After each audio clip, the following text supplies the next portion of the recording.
Good afternoon, everybody, and welcome to another edition of Real Talks. I'm your host, David Steele. I want to apologize for a little late start there. I was finishing some stuff up for you guys, so make it easier on me. So, as I said, welcome, and welcome to the weekly roundup. So, this was a big week as usual, bigger than most for a couple reasons, and we're going to get to those in a couple of minutes. So, Kyle's not with us today, and he'll be back for the show on Monday. So, not to worry about that. I think, as a matter of fact, I think he's going to see Avatar for the fifth time. So that's why he's probably breaking records. And we'll get to that story in a couple of minutes, like I said. So, as I said, it was a pretty big week for entertainment. Um, we had a lot of stories really hit the wire and really make its presence felt. So, so let's go through a couple of these um, right off the top. So, Tomb Raider. So, this is going to be our first story. So Tomb Raider is one of those stories or one of those franchises that can never really seem to get going. It's had a couple of iterations. You know, it's with Lisa Vikander, who Academy Award winner. She actually did it a couple of years ago, and then you had Angelina Jolie before that. And I mean, once again, video game adaptations that really don't hit home at all. So this is really something that we've talked about it all the time, and this may be part of the Last of Us type of thing, and they're trying to readapt this and everything else. That's to be said.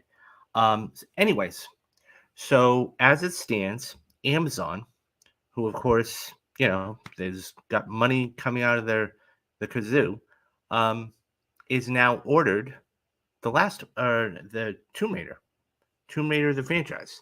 So we are going to get a new and improved, if you will, Laura Croft.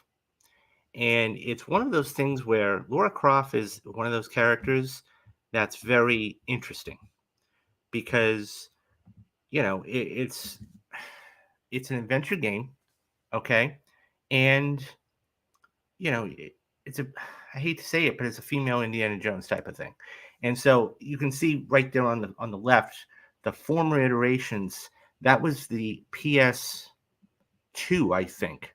The PlayStation 2 game, that was one of their exclusive games that was on their system only. And so it was a huge hit. You went through and you solved puzzles and it was an action adventure type of thing, and it was really good. Um, then they brought Angelina Jolie in, and they thought, okay, we're really gonna step it up now and do really well with this. And so it was okay. The first one was okay. I had no problem with the first one. They decided to make a sequel that really wasn't the best. The Cradle Life, I believe it was called, and so they just said, okay, we need to go away from this. And finally, only I think it was 2018. They rebooted it again, this time with Lisa Vikander, and now, okay, that once again that didn't do too hot. Now, today, we have Phoebe Waller-Bridges. She is going to be the new Laura Croft, and I'm really, really interested to see where the story goes, how the story goes, what puzzles and everything else. How are they going to do this? And mind you, there's something else to be said here. This is going to be a series. It's not going to be a movie. And I think that's going to give them a little more leeway and a little more character development and everything else. Because when you put everything into a 2-hour film, it's really difficult to have a condensed version of whatever that character is in 2 hours. And so it's one of those things where, we don't know how many episodes it's going to be and everything else. So that will be interesting to find out too. I don't know. I'm interested. I'm intrigued. I got to be honest. I'm intrigued. I think that this is going to be an interesting series. I think if they develop the character a little bit more.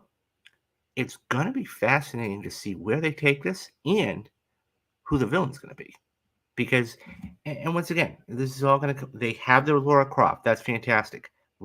See who they get for a antagonist. Let's see what kind of story they put together. Let's see how long the seasons are going to be, or the season is going to be. Um, I don't know. I'm fascinated. I mean, I played the game back in the day, as millions of others did, and loved it. So translating it to the small screen, the big screen, or in this case, the small screen, it's one of those very, very difficult things. And as I said, I think this is impartial to The Last of Us and its success and how it's doing. So I think it's going to be more of a grounded series. That's what I think. I think it's going to be more of a mature, grounded series, and it will be fascinating to see. So I'm curious, what do you guys think? Do you think that this is going to work for Amazon? Do you think that this is going to be another bust? Do you think they should just try it with another movie? Leave us your thoughts down in the comments, because I'm really curious to hear what you guys are going to say about that. So um, let's move on. And so we're going to move on to this movie. Just keeps traction unbelievably. So we've been talking, and I say we, Kyle and I have been talking about this for ever since its debut. And just today, okay, yesterday it broke into the top 5. Today it is broken into the top 4 of all time grossing films. Think about that. That's an amazing, amazing achievement. So, what you have is you have three, or, three of the top 4 films of all time directed by James Cameron. And I know, guys, we keep harping on this, but there's something to be said about the success of this film. And I really believe this is one of the most underrated achievements of not only the year, but of all time. And I think that this really goes to show you what kind of um, staying power this has had. So this has, as it says, it's the 4th highest film of all time, just crossing uh, one of the other ones. Okay, and yeah, so the only films in its way right now. This is an amazing achievement. So the only films in its way right now are Titanic, which, by the way, he directed. You have Endgame and Avatar. I don't think it will hit. Um, I don't think it will hit Endgame. I just don't. But I do think it will hit. I do think it will hit Titanic, and so that's a huge achievement. So as it stands today, this movie has made a little over $2 billion at the box office. It's grossed 1.466 overseas, and it's $608 million here domestic. 600. Think about this. One of the greatest MCU films of all time was Black Panther. That grossed $700 million, and there was only one. Well, now there's 2 films, but that first one was. So that just shows you, and this has only been out for 6 weeks. Now you say, well, most of it's overseas, international. Doesn't matter. The fact that it's overseas is even more of an achievement. And I think that you've got to take your hat off to James Cameron.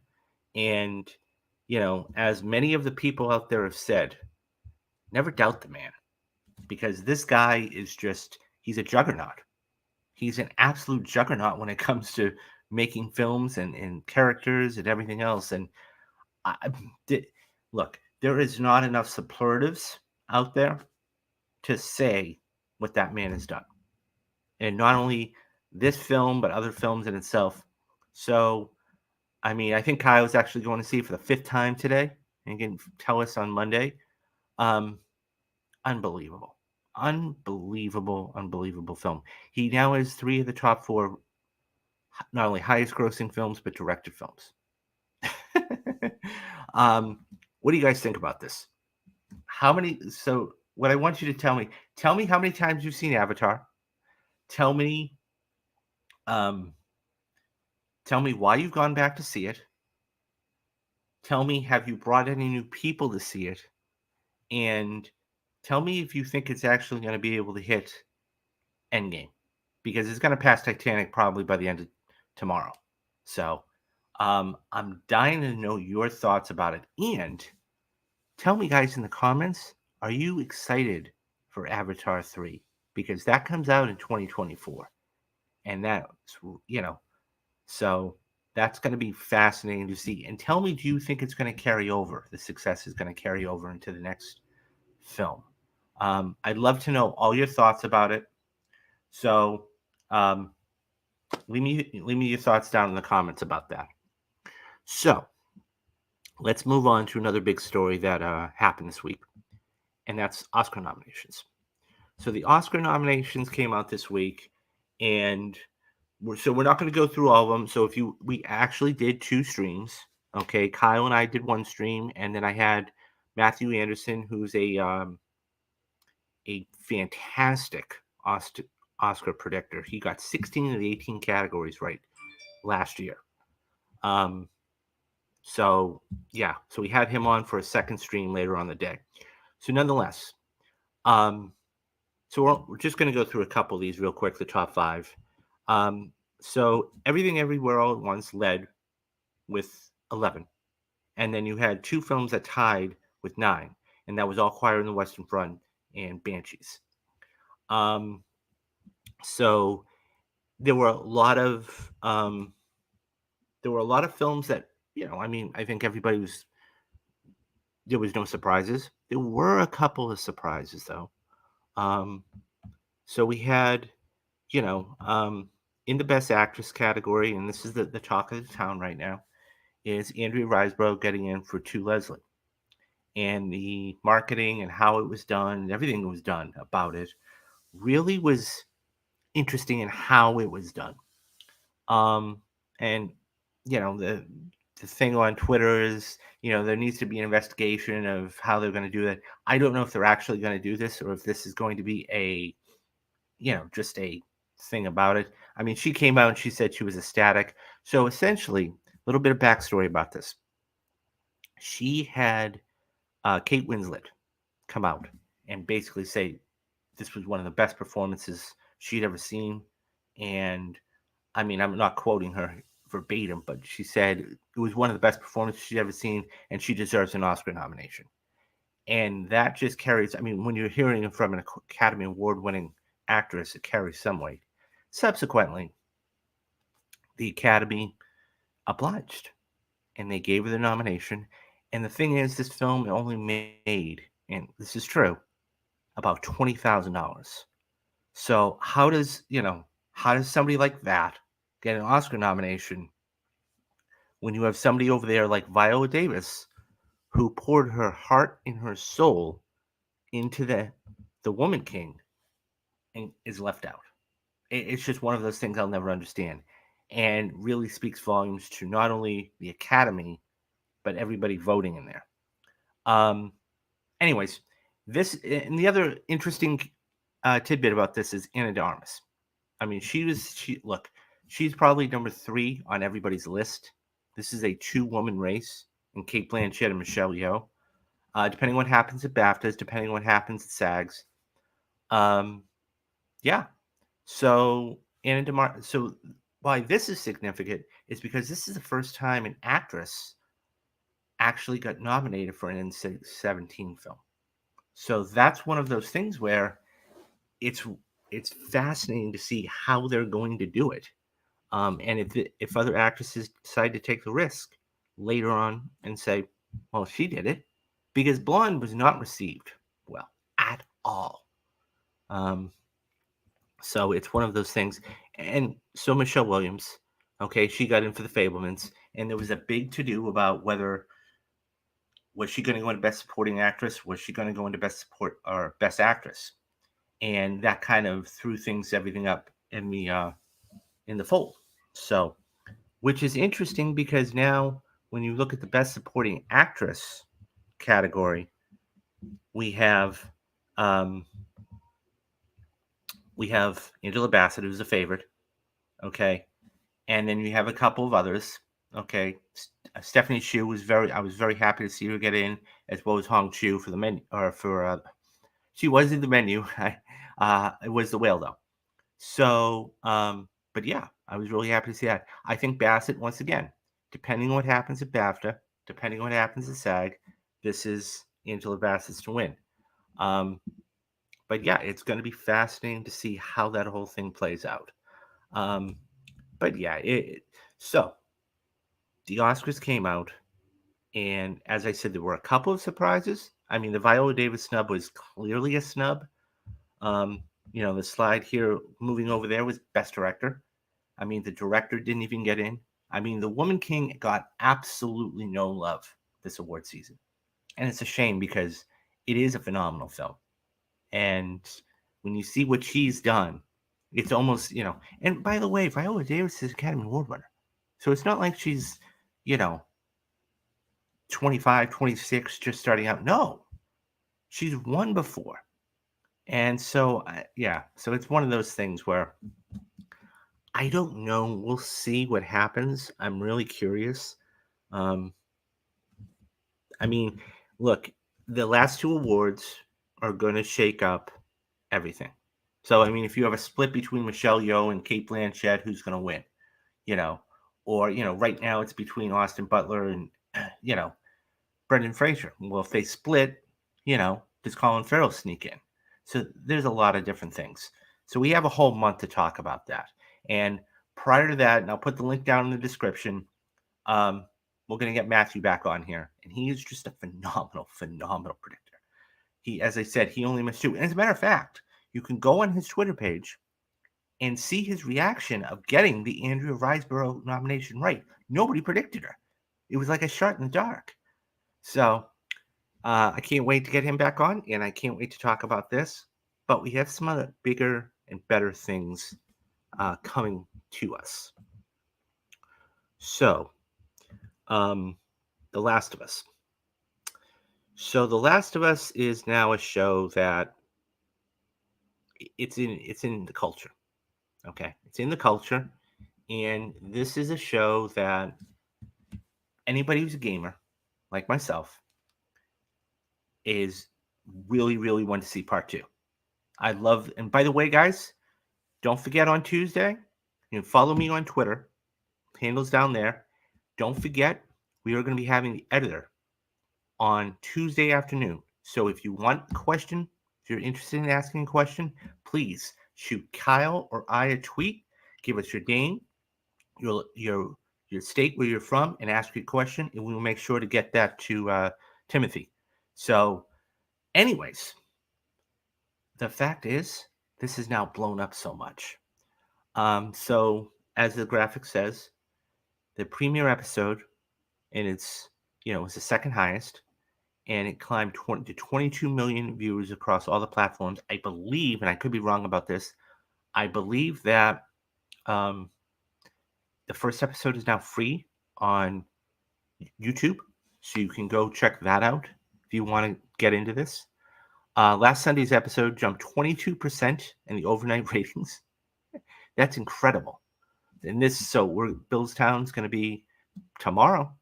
We're going to have episode 3 of this 9-episode series tomorrow. But the big news that Neil Druckmann dropped yesterday was they are going to be making The Last of Us Part 2. Anybody who's a gamer, anybody who liked this show, I am so excited, like fanboy excited about this, because I'm really curious to see how this is going to play out, and who are they going to get to play Abby? Who are they going to get to play Jesse? So, as you can see, this had over 200. This game is one of the most decorated games ever. It had over 200 awards given to it. It won Game of the Year. I mean, IGN, GameVit, everybody loved it. We did. You can go back on the page, and I'll put that link down in the description. So there's a 4-part series about that Benjamin and myself did about why The Last of Us 2 is arguably the greatest game of all time. Easily, hands down. The writing, the storytelling, the journey, everything. If they adapt this small screen, I can't wait. I can't wait. I'm not going to, anybody who hasn't played the game, I'm not going to give away the spoilers, but it's one of those things where, boy, does it rip your heart out. um, so the next question, after Neil Druckmann actually greenlit the second season, a lot of, including myself, I'm guilty of this. I don't usually like to do X actor or Y actor to X part or Y part, but in this case, I'm going to. The fact is, so who are we going to get? So the biggest thing that, excuse me, the biggest thing that from the first part to the second part is there is a time jump. And that time jump is, so she plays 14, and then when we meet her in part 2, she's 19. So that being said, who are they going to get?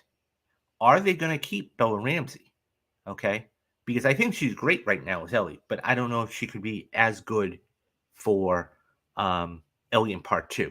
So the one person I would say, and mind you, so she is part of the HBO family, and she was in just in the House of the Dragon, and so this photograph's from her IMDb, and she looks young, and so mind you, this wouldn't start filming for at least 2 to 3 years. Is Millie Alcock? I think she would be a perfect Ellie for this. Now, once again, you need somebody to actually be able to go head to head with Abby. So I don't know. I mean, this would be a fascinating thing. I'm sure that they're talking about this right now, and who they get. So yeah, guys, definitely leave your thoughts down in the comments. Who would you get to play all of these characters? So that is a thought for Ellie at 19. Another one. So Abby. So here are the here. This name is not correct. I saw that, and that's not right. It is not Shannon Woodward actually, but here are the face models, and the actresses for the parts in part 2. So she actually played Dina, okay, and she was Jocelyn was just the face model. They actually used somebody else's body and did the part. So I'd be curious to see if they actually wanted to go out. I don't know if Jocelyn is an actress, but I think she would be spot on for Abby. So that's something to be said. And so it's one of those things where I think that you could very easily do that and very easily have that done. Um, I can't wait for this show. I can't wait for this. I can't wait to see how this is going to translate. Um, so it's just one of those things where this is, as I said before, it's one of the best games of all time. I mean, you can think of Elden Ring, and you can think of, all these other games out there, these RPGs. Nothing, nothing compares to this game. Nothing. And if you haven't played it, it's, so I mean, they just, Naughty Dog and PlayStation, everybody else just did a story that the sales just skyrocketed like 1,000. I mean, it was maybe not 1,000, but it was like 200 or 300%. This game, I know they're coming out with a remastered version of part 2. They're coming out with factions. The multiplayer version, I know they're coming out with a PC version, I think in March. An amazing, amazing game. I think that this game just, Wow. So it's one of those things where I think that it's if they translate, look, I'll say this much: if they translate this to TV as well as these first two episodes have been done, this is going to up, clean up the Emmys, clean up, and I can't wait. I can't wait because it's something that once again everybody's talked about this. Good video game adaptations are so rare, and when you finally have one to finally break the mold, it's like getting a monkey off your back, right? So, guys, do me a favor. Give me your thoughts down in the comments about who you want to see play Abby. And do you think they should bring back the actress that played Dina? Do you think they should get Amelia Alcock to play Elliot 19? Who do you think they should get? I want you to do a little fan casting. Tell me who you would get to play all of these roles. Yeah, definitely leave your thoughts down in the comments. I'm dying to figure out and find out who you guys want. Um, so, but as I said, um, I mean that's basically it for this roundup. Like I said, it was really short. We had a couple stories. Kyle wasn't here, so um, it's a little shorter. Couple of things though. As I said, Tuesday we have a huge interview coming up. I mean, he is the editor of the number one streaming show on television today, and that is Timothy Good. Um, if you want to see this interview, come. I'm gonna get the studio ready. On Tuesday morning, guys, stop by. This is gonna be huge. We're gonna pick his brain about not only The Last of Us, but his career. Would he go work on Has Neil talked to him about working on The Last of Us Part 2? So many other questions. Um, yeah, and we've got a ton of stuff coming up for you on the channel. And if guys like that ticker says, hit that like and subscribe button because we have a ton of stuff coming up on the channel. That's the only way that I know. That's the only way Kyle knows that you like the content. Um, leave comments. Leave comments down in the comment section because we'll get back to you, every single one of you. We're just starting to grow and we want a lot of eyes on this. So, but I want to show you guys what we have. And I know I do it every time, but this is what is coming up for 2023. We have a huge 2023 plan for you. So after every single episode, including the Super Bowl, okay, including the Oscars, okay, I know that, and it's interesting, it's fascinating. This is going to be done for another time, but, episode 6 is going to be during the Super Bowl in 3 weeks. And then the last episode, the season finale, is going to be on Oscar night. So that will be interesting to see. Every single Sunday, we are going to be doing streams for you guys. It's going to be Kyle. It's going to be Destiny Jackson from Deadline. It's going to be Tyler, and it's going to be myself. And we're going to be talking about everything about it, what we liked, what we didn't like, what we thought they could have improved on, what we really enjoyed. Anyways, guys, come to those streams. Say hi. Leave your comments. We'd love to hear from you. If you have any questions, we'll answer those at the end of the streams. Yeah, so this is going to be going on. We're going to be doing this since, when it premieres all these years later, we're definitely going to be doing The Last of Us 2. So, most definitely. Starting only in a few weeks, we have Ant-Man Quantumania coming out.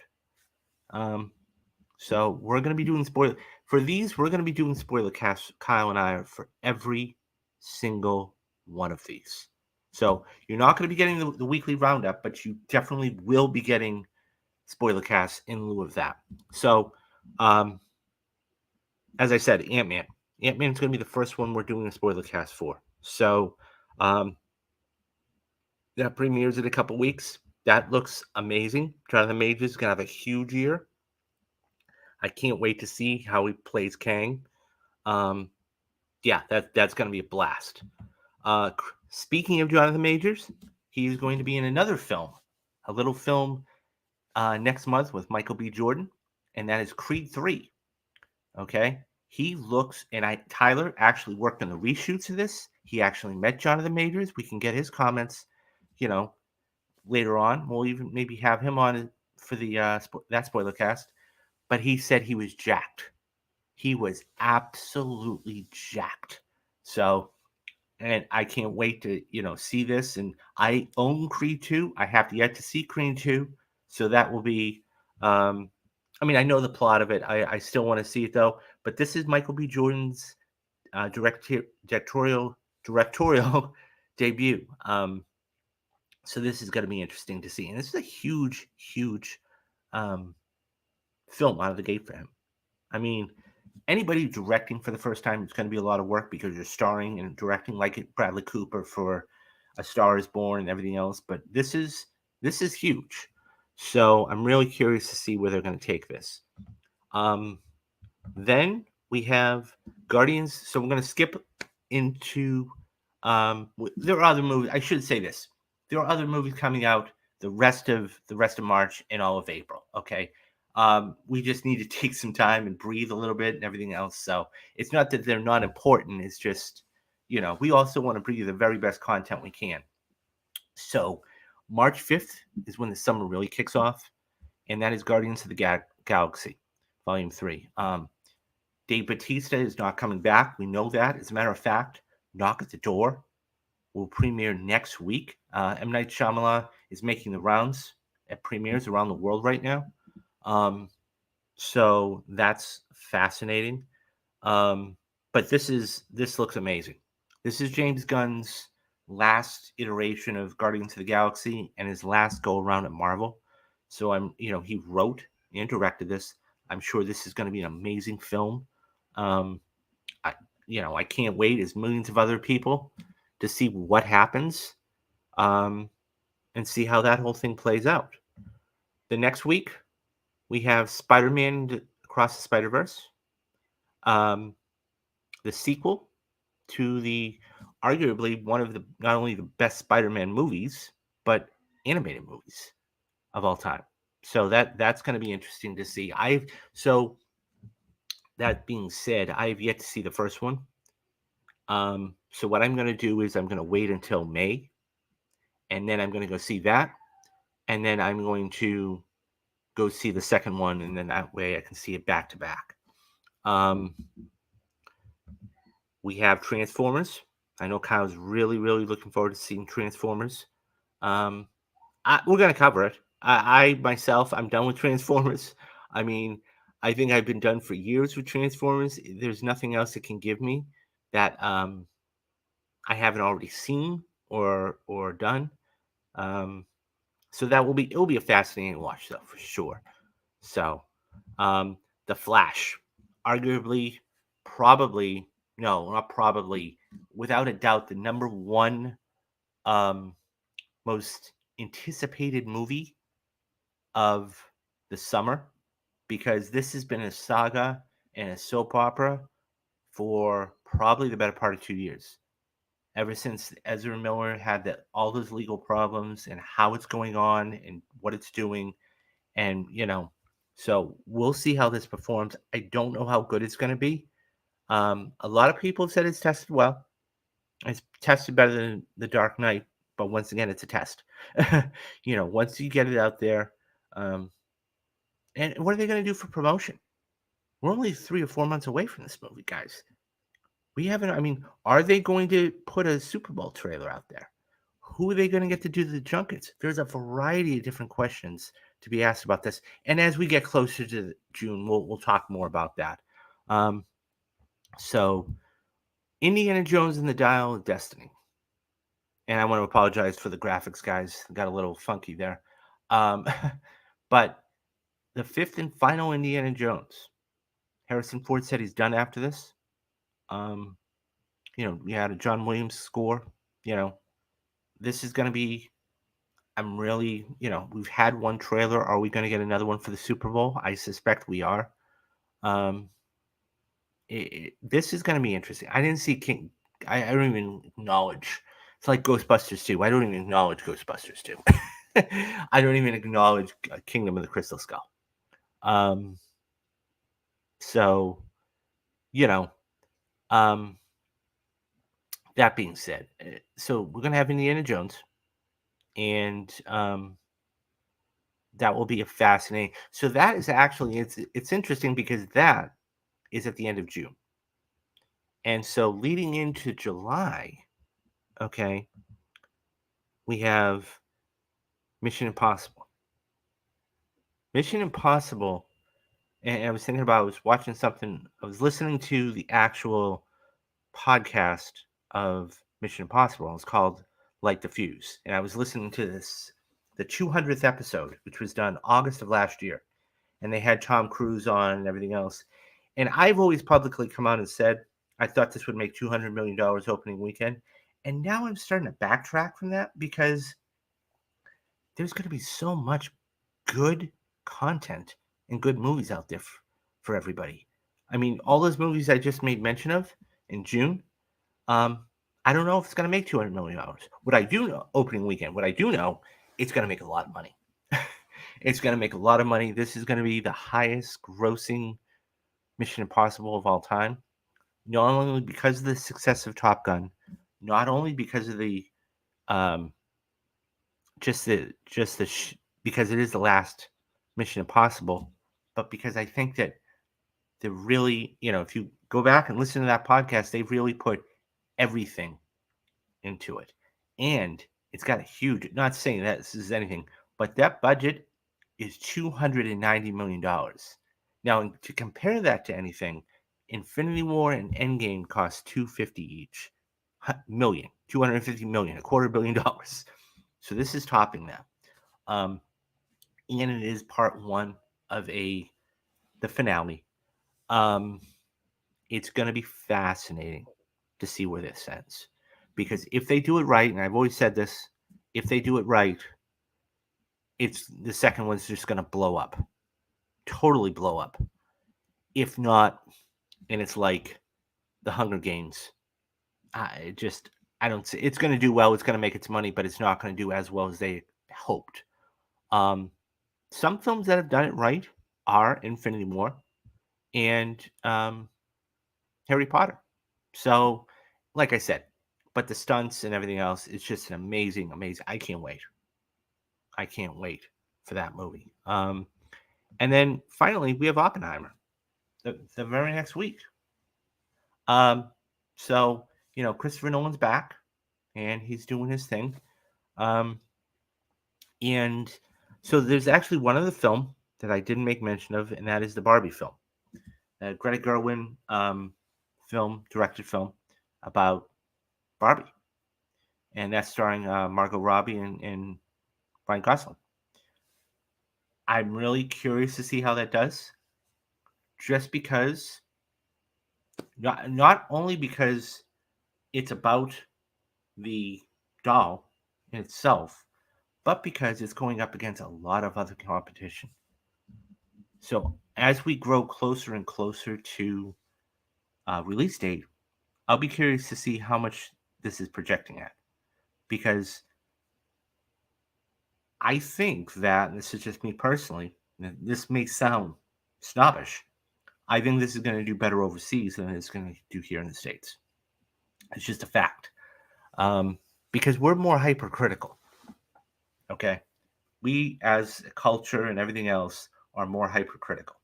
So, but regardless. Um, so that's coming out too in August. I know Kyle's very much looking forward to um, the new Teenage Ninja Turtle movie. So that's coming out August 8th, I believe.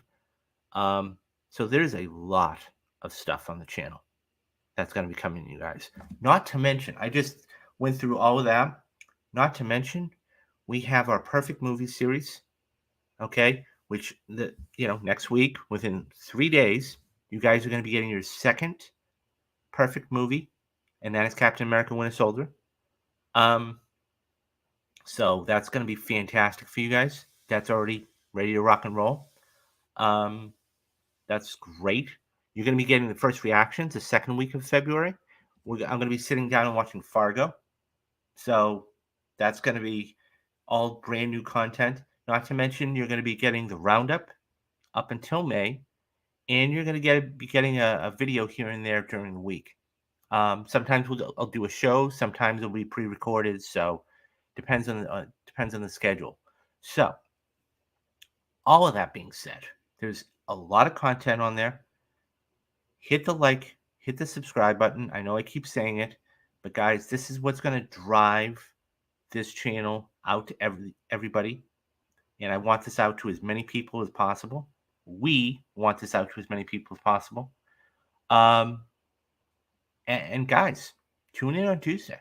That's all I gotta say. Because the thing is, this is the biggest. This is the number one show on streaming right now, and Timothy worked on 7 episodes, and I can't wait. I'm so eager to pick his brain, not only about what he does and how he does it, but about the industry and talk about that. And we'll ask him, how do you get into being an editor? What do you have to do and everything else? And it's going to be a fun time. So, and we're always looking out for interviews. So, stay tuned for that. If we get any more, we'll put them out there to you. Okay, guys, I think that's about it. Um, Thank you very much for tuning in. And let's do the 3 things we need to do: be safe, be careful, and have a great day. Have a great weekend. All right. I'm David Steele, and you have been watching Real Talks. Bye bye, guys.